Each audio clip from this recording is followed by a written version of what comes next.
First Amendment is not optional. The National Association of Black Journalists is outraged and deeply alarmed by the arrest of journalist Don Lemon in Georgia Fort by federal agents and by the government's escalating efforts and actions to criminalize and threaten press freedom under the guise of law enforcement. Let us be perfectly clear. The First Amendment is not optional and journalism is not a crime. A government that responds to scrutiny by targeting the messenger is not protecting the public. It is attempting to intimidate it. And considering recent incidents regarding federal agents, it is attempting to distract it.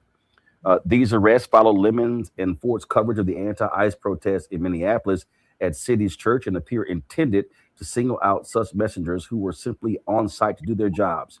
This is from NABJ President Aaron Haynes. As journalists, our first obligation is to bear witness and to inform. When those obligations are met with detention or prosecution instead of protection, we must ask, what message are we sending about who gets to report and who gets silenced? A free press, not a penalized one, is essential to democracy, especially when coverage intersects with contentious public issues. This moment is bigger than two journalists. It is about whether the First Amendment has meaning when reporting is inconvenient to those in power. The selective targeting of journalists, especially Black and LGBTQIA journalists, raises urgent concerns about unequal enforcement and retaliatory policing of the press.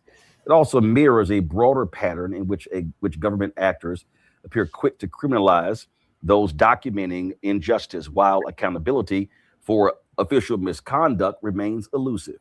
When will this stop? When will journalists be allowed to do their jobs without becoming targets? When will the constitutional rights of the press stop being tested, stretched, and ignored to make an example out of those who tell the truth? NABJ calls on federal authorities to immediately clarify the legal justification for these arrests and to halt all retaliatory posture toward journalists that undermine constitutional press protections.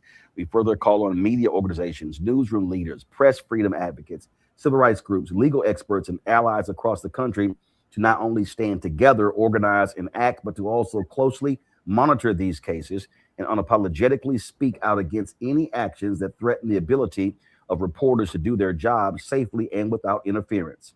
The normalization of arrests during lawful news gathering poses risk to all journalists. Journalism that holds power to account strengthens democracy. That mission must be defended, not punished, not now, not this way, and again, not on our watch.